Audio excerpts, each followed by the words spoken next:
పూజ్య స్వామీజీ గలం కలపడానికి వచ్చినటువంటి ఒక హిందూ బంధువులందరికీ కూడా స్వాగతం. మన యొక్క తాతలు ముత్తాతలు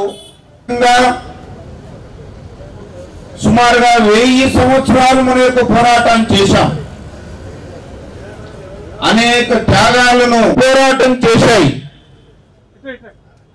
అది ఇస్లాం దురాక్రమణలకు వ్యతిరేకంగా కావచ్చు, బలిదానాలను మరిచి ఏదైతే మన యొక్క పూర్వజుల యొక్క ఆకాంక్ష ఉండిందో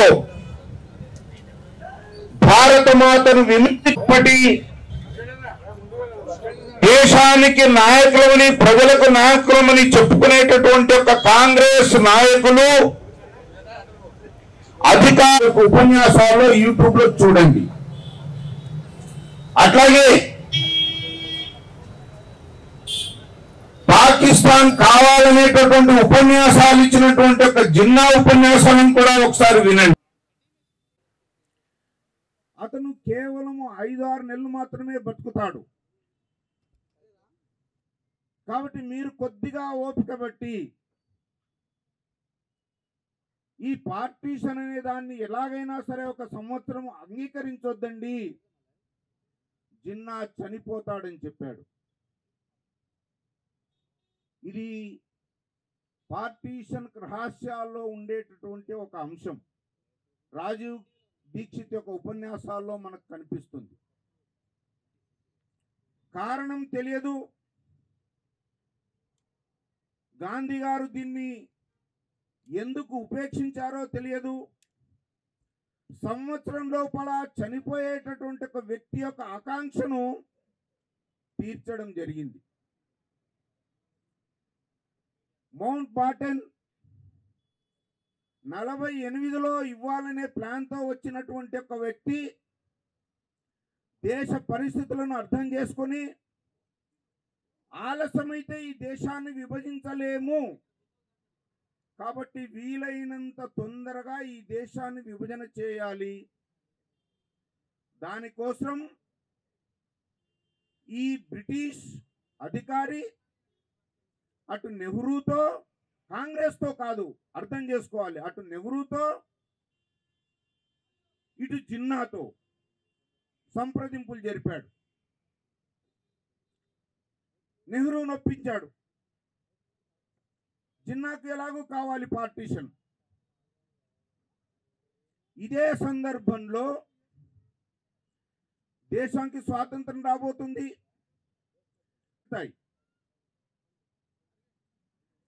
కాంగ్రెస్ లో ఆ రోజు ఒక 2 తప్ప సుమారు 15-16, నాకు కరెక్ట్ గా నంబర్ తెలియదు, దాదాపుగా 90% అందరూ కూడా సర్దార్ వల్లభాయ్ పటేల్ కాంగ్రెస్ అధ్యక్షుడు కావాలి, రాబోయేటటువంటి ఒక స్వతంత్ర భారతానికి ఆయన నాయకుడు కావాలి ప్రభుత్వానికి అని కోరుకున్నారు. కుట్రలు జరిగాయి. ఈ మధ్యనే మనం టీవీలో చూస్తున్నాం, ఫ్రీడమ్ అట్ మిడ్ నైట్ అనేటటువంటి ఒక సీరియల్ రాబోతుంది. దాంట్లో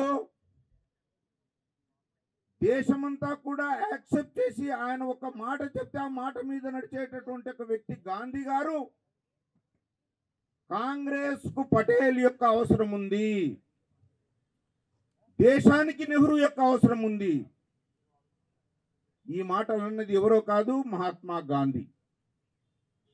తన శరీరాన్ని కోసినా సరే దేశాన్ని యొక్క విభజన నేను యాక్సెప్ట్ చేయను అంటే I'm ready to die but I will not accept the partition అన్నటువంటి యొక్క గాంధీ నెహ్రూ యొక్క బ్లాక్మెయిల్కు, వివిధ రకాల కారణాలకు పార్టీషన్ ఒప్పుకోవడం జరిగింది. ఆ రోజు గాంధీ గారు ఒక్కరు నిలబడి ఈ దేశము ముక్కలు కావడానికి వీల్లేదు అని ఒక్క మాట నుంటే ఈరోజు భారతదేశము ముక్కలై ఉండేది కాదు. కొంతమంది ఈ రోజు కూడా కాంగ్రెస్ నాయకులు చాలా గొప్పగా మేము స్వాతంత్రం తెచ్చామని చెప్తున్నారు. 1 కోటి మంది పైగా నిరాశ్రయులయ్యారు. లక్షల మంది ఊతకోత కోయబడ్డారు. ఓ కాంగ్రెస్ నాయకులారా, ఇది మీ పార్టీ చేసినటువంటి భారత మాతకు చేసినటువంటి పాపం కాదా అని అడుగుతున్నాను. పేదలు, వ్యాపారస్తులు తమ తరాల నుంచి ఉంటున్నటువంటి ఒక భూభాగాలను వదిలి, తమ యొక్క స్వస్థలాలను వదిలి, సంపాదించుకున్నటువంటి ఒక సంపదలను వదిలి భిక్షగాలలాగా భారతదేశంలోకి రావటం జరిగింది. ఈ పాపం మీదిగా నేను అడుగుతున్నాను. కాంగ్రెస్ నాయకులు ఎలక్షన్స్ వచ్చినప్పుడల్లా మేము స్వాతంత్రం తెచ్చాం, మేము స్వాతంత్రం తెచ్చామని అంటున్నారు. బంగ్లాదేశ్ యొక్క విముక్తి ఏ కాంగ్రెస్ వాడు చేశాడా? ఇందిరాగాంధీ పోరాటం చేసిందా? కాంగ్రెస్ సేవాదళ పోరాటం చేసిందా? భారతదేశం యొక్క సైన్యం బంగ్లాదేశ్ను విముక్తి చేసింది. లక్షల కోట్ల రూపాయలను ఖర్చు పెట్టాం. మన యొక్క వీర సైన్యులు అమరులయ్యారు. మరి ఇంతటి త్యాగం చేసి బంగ్లాదేశ్ను విముక్తి చేసినటువంటి యొక్క బంగ్లాదేశ్లో ఈరోజు పరిస్థితి ఏంటి? హిందువుల యొక్క ఊచకోత. లాహోరు సిక్కుల యొక్క కేంద్రం, విప్లవకారులకు కేంద్రం. భారతదేశం ఇప్పుడున్నటువంటి సరిహద్దుకు కేవలము కొన్ని 10-20 కిలోమీటర్లు అనుకుంటాను నేను. బార్డర్లో ఉండేటటువంటి ఒక మహానగరం. దాన్ని ఆగస్టు 14 అర్ధరాత్రి వరకు కూడా ఎవరికి తెలియదు లాహోర్ భారతదేశంలో ఉంటుందా, అక్కడ ఉంటుందా.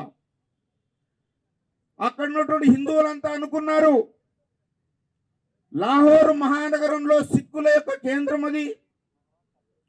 భారతదేశం అప్పుడు భారతదేశంలో అంతర్భాగం, మేము భారత్లోనే ఉంటామనుకున్నారు. కానీ బ్రిటిష్ వాడు గీసినటువంటి ఒక గీతకు అది పాకిస్తాన్ పాలైంది. సింధు కరాచీ అలాగే పోయింది. బెలూచిస్తాన్ వాళ్ళు మేము పోము అన్నారు. గాంధీకి చాలా అభిమానైనటువంటి శిష్యుడైనటువంటి సరిహద్దు గాంధీ ఖాన్ అబ్దుల్ గఫార్ ఖాన్ గాంధీ దగ్గరికి వచ్చి, మమ్మల్ని ఆ రాక్షసుల నోట్లో వేయొద్దండి, మేము భారత్తో ఉంటామని చెప్పడం జరిగింది.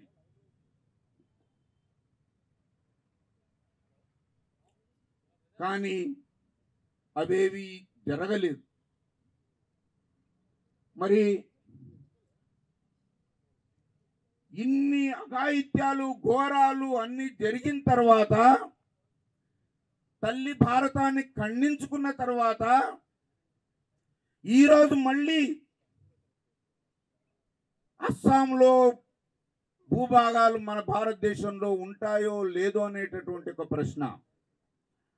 త్రిపురలో ముస్లిం మెజారిటీ, బంగ్లాదేశీయుల మెజారిటీ, అస్సాంలో బంగ్లాదేశీయుల మెజారిటీ, బీహార్లో బంగ్లాదేశీయుల మెజారిటీ, జార్ఖండ్లో బంగ్లాదేశీయుల యొక్క మెజారిటీ స్థానాలు. ఆదివాసీ క్షేత్రాల్లో చొచ్చుకపోయి ఆడపిల్లలను పెళ్లి చేసుకొని రాజకీయ అధికారం కూడా సంపాదించి ఆస్తులు కొల్లగొట్టినటువంటి ఒక సందర్భం కళ్ళ ముందు చూస్తున్నాం.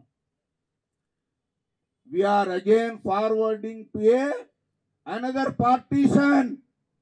కళ్ళు తెరిచి చూడకపోతే మళ్ళీ పార్టీషన్ ఈ దేశంలో జరిగేటటువంటి ఒక ఆస్కారం ఉంది. కాబట్టి రాబోయేటటువంటి ఒక రోజుల్లో హిందూ సమాజం, నేను కాలేజీలో చదివేటప్పుడు చెప్తుండేవాడు, ప్రపంచంలో హిందూ రాష్ట్రం ఏదైనా ఉందా అంటే నేపాల్ పేరు చెప్పుకునేవాళ్ళం. ఎందుకంటే అప్పటికే మన భారతదేశం సోషల్ సెక్యులర్ ఈ దీంట్లోకి వచ్చింది. చాలా మంది ఈరోజు ఈ సెల్ ఫోన్ లాంటి యొక్క కాన్స్టిట్యూషన్ ను ప్రజలకు చూపుతూ ఇది అంబేద్కర్ రాసినటువంటి యొక్క శిలాశాసనం, దీని జోలికి ఎవరైనా ఇస్తే వాడు బగ్గుమంటాడు, వ్యతిరేకిస్తాం, వాడిని తుదమిటిస్తామని చెప్తున్నారు. కానీ అంబేద్కర్ రాసినటువంటి ఒక ప్రియంబల్లో ఈ సోషల్ అండ్ సెక్యులర్ అనే పదాలు ఎందుకు పెట్టలేదు? ఇందిరాగాంధీ ఎందుకు పెట్టింది ఆ పదాలు? అంబేద్కర్ను అభిమానించేటటువంటి వాళ్ళకు నేను ప్రశ్నిస్తున్నాను ఈ వేదిక నుండి. డెమోక్రాటిక్ రిపబ్లిక్ అనేటటువంటి భారతదేశాన్ని వర్ణిస్తూ ఇది గణతంత్ర ప్రజాస్వామ్యం అని చెప్పేసి రాశారు ప్రియాంబిల్లో. ఆ గణతంత్ర ప్రజాస్వామ్యానికి సామ్యవాద, సెక్యులర్ అనే పదాలు చేర్చినటువంటి ఒక ఇందిరాగాంధీ ఎవరు? కాంగ్రెస్ కాదా? సిగ్గుండాలి ఈ పుస్తకం చూపడానికి.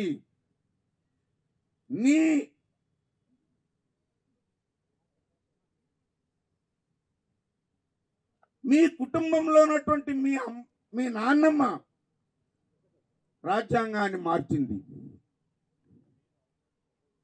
అట్లాగే 5 సంవత్సరాల పార్లమెంటును 6 సంవత్సరాలు చేసింది ఎవరు? ఇలాంటివి చెప్పుకుంటూ పోతే కోకల్లలుగా ఉన్నాయి. 2 విషయాలు నేను ఇక్కడి నుంచి చెప్పదలుచుకున్నాను. స్వామివారు కూడా ఉన్నారు, స్వామీజీలు ఉన్నారు. వాళ్ళు కూడా నేను చెప్పినటువంటి విషయం యథార్థమా కాదా అనేటటువంటి వారు కూడా సమర్థిస్తారా లేదా చెప్పాలి. యుద్ధాయ కృత నిశ్చయ. ఈ దేశంలో తిరిగి ఒకసారి కేరళ నుంచి, కన్యాకుమారి నుంచి కాశ్మీర్ వరకు, బెంగాల్ వరకు, ఇటు రాజస్థాన్, కచ్ వరకు కూడా ఒక ధార్మిక యుద్ధం అనేటటువంటి జరగబోతుంది. It is a decided factor. ఈ యుద్ధంలో గెలిస్తే మన ఈ కాషాయం యొక్క టోపీ నిలబడుతుంది. ఈ యుద్ధంలో ఓడిపోతే ఈ మరి ఒక పాకిస్తాను, ఆఫ్ఘనిస్తాను, ఇరాను అవుతుంది అనేటటువంటి విషయాన్ని హెచ్చరిస్తున్నాను. రెండవ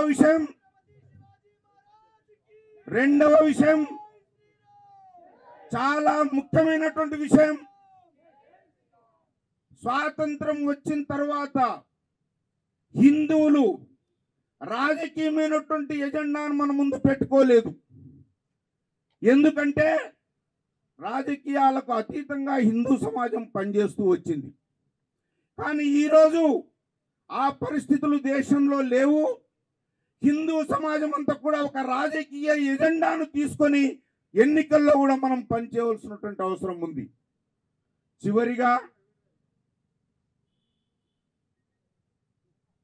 పెద్దలు, యోగి పుంగవులు, అట్లాగే ప్రజలను పాలించే బాధ్యత తీసుకున్నటువంటి ఒక మహానేత యోగి ఆదిత్యనాథ్ గారు ఏదైతే చెప్పారో, బటింగేతో ఇది చారిత్రకమైనటువంటి ఒక సత్యము. దీన్ని అర్థం చేసుకోవాలి హిందూ సమాజము. రాబోయేటటువంటి యుద్ధానికి సిద్ధం కావాలి. హిందూ సమాజం అంతా కూడా రాజకీయమైనటువంటి ఒక హిందూ ఎజెండాతో ముందుకు వెళ్ళాలని మీ అందరినీ కూడా కోరుతూ విరమించుకుంటున్నాను. భారత్ మాతా కీ, భారత్ మాతా కీ. జై శ్రీరామ్, జై శ్రీరామ్, జై శ్రీరామ్. వందే భారత మాతరం.